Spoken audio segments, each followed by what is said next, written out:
Stock markets are hitting record highs, tech stocks are soaring, and central banks around the world are talking about soft landings. On the surface, the global economy looks like it's thriving.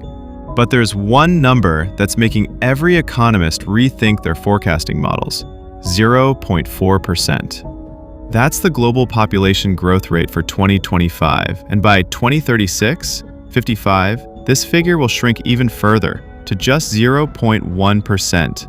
When population growth grinds to a halt, the fundamental logic of economic growth gets completely rewritten. Global fertility rates have plummeted to 2.3, barely above the 2.1 replacement level needed to maintain a stable population. This seemingly tiny numerical difference is quietly setting off an economic revolution.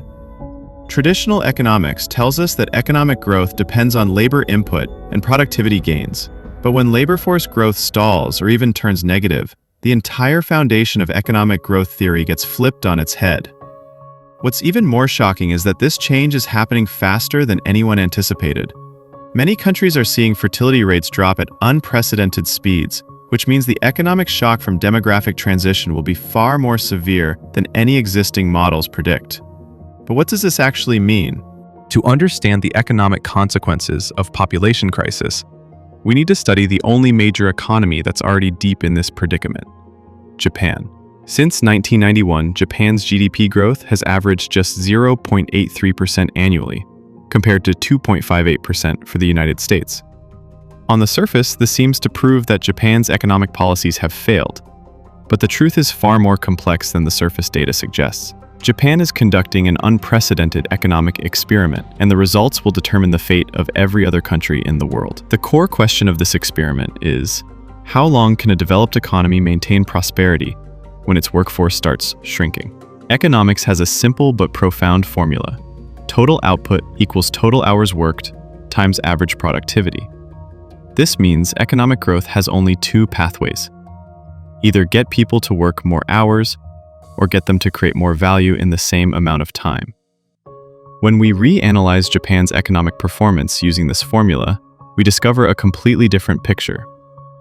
American workers are putting in about 1% more hours each year, mainly because population growth is bringing more workers into the fold. Meanwhile, Japanese workers' total hours are declining by about 0.43% annually, because more people are retiring than entering the workforce.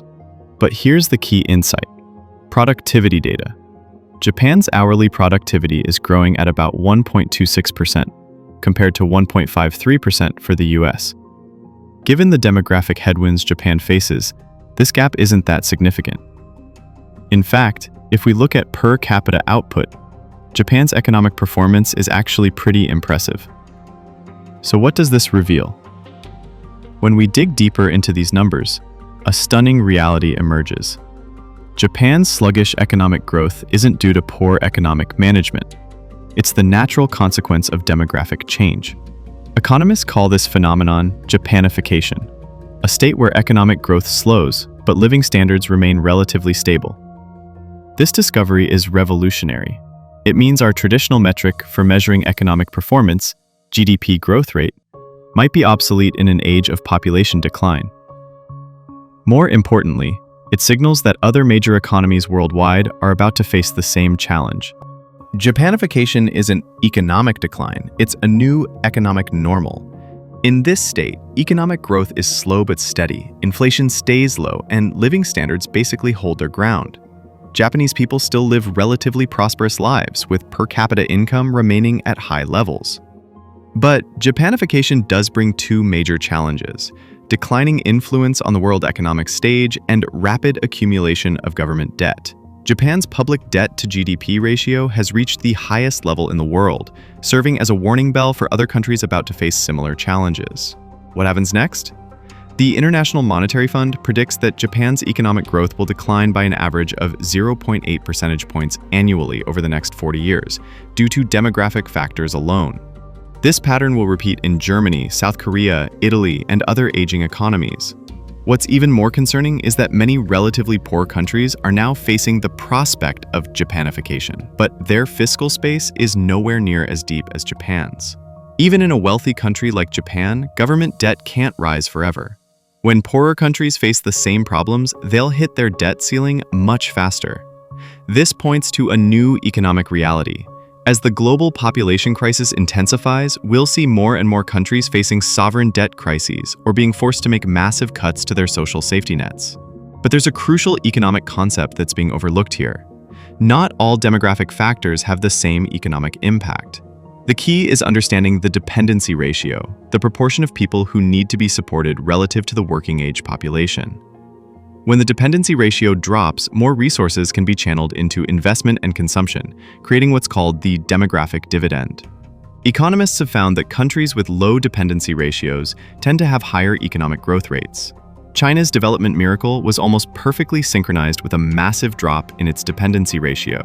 But this demographic dividend has an expiration date. When fertility rates keep falling and aging accelerates, the dependency ratio climbs back up and economic growth momentum weakens. This finding reveals an important truth. Not all countries facing demographic challenges will immediately feel the economic hit. Timing is everything. China, despite facing rapid aging, hasn't felt the economic drag yet.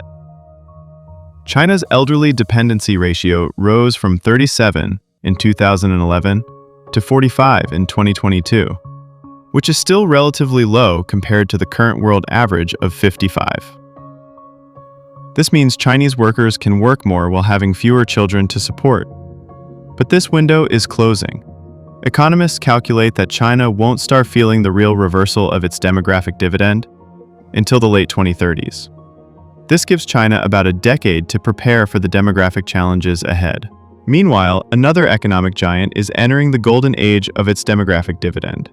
India's demographic dividend is just getting started. Its dependency ratio recently dropped below that of the United States, meaning India is in the sweet spot for economic growth.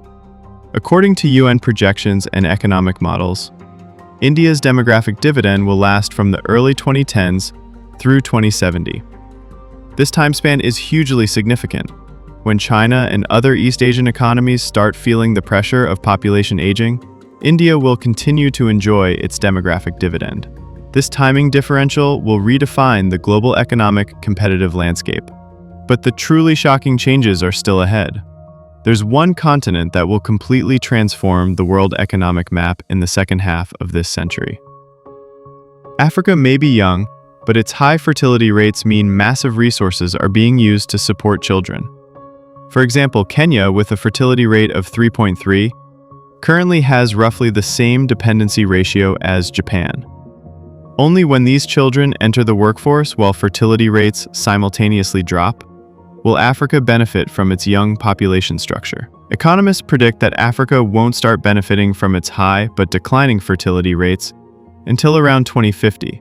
At that point, its massive child population will reach working age, creating an enormous demographic dividend. Africa's impact on the global economy won't stop there. The continent will also reshape the world economic landscape through another mechanism: massive migration. Sub-Saharan Africa is projected to see its population grow by 79%, reaching 2.2 billion by 2054. As Africa's economy develops, we'll witness what economists call perfect supply-demand matching. Europe and Asia's aging economies need workers, while Africa has massive numbers of young people who need job opportunities. From an economic perspective, migration follows the migration hump pattern. As countries become slightly wealthier, people actually start leaving to build better lives elsewhere. Africa is slowly approaching this economic tipping point. This economic complementarity will create enormous migration pressure and opportunities. Traditional migration corridors, like Eastern Europe to Western Europe, Latin America to the United States, will dry up within this century as these regions age. Africa's massive labor force will become the primary source for filling this gap. But there's massive tension between economic demand and political reality. How will this tension resolve? All of the above predictions might be too optimistic. Economists criticize UN projections for making overly rosy predictions about fertility rate rebounds or stabilization in many countries. Real-world data shows that once fertility rates start dropping, they tend to keep falling. Japan's fertility rate hit a historic low in 2022 at 1.26, far below the 2.07 level needed to maintain a stable population. A 2025 UN Population Fund survey found that nearly 20% of reproductive age adults believe they won't be able to have the number of children they want, and 39% report that economic constraints have affected or will affect their fertility decisions. This data suggests that fertility rate declines might accelerate faster than expected, meaning the economic shock from demographic transition will hit earlier and more severely than predicted. China might enter economic growth troubles sooner than expected. India's demographic dividend window might be shorter, and Africa's opportunity window might arrive earlier.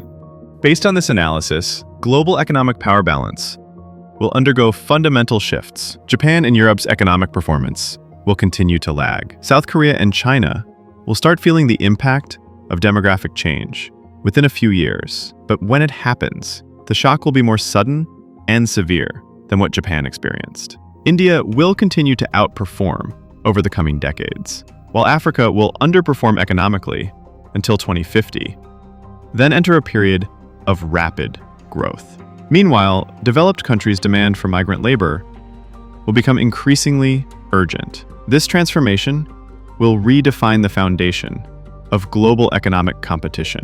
Traditional competitive advantages centered on capital and technology will be supplemented or even replaced by new advantages centered on human resources and demographic structure. This isn't just demographic change, it's an economic revolution. It will reshuffle global economic power dynamics, redefine the sources of national competitive advantage, and ultimately reshape the world economic landscape for the second half of the 21st century. Countries that can effectively manage demographic transition, attract and integrate migrants, and boost labor productivity will occupy advantageous positions in the new world economic order. For policymakers, understanding and preparing for this transformation isn't a choice, it's a survival necessity. While economists are still debating inflation and interest rates, the forces that will truly determine economic fate over the coming decades are already quietly at work. The question isn't whether this transformation will happen, but whether we're ready for it.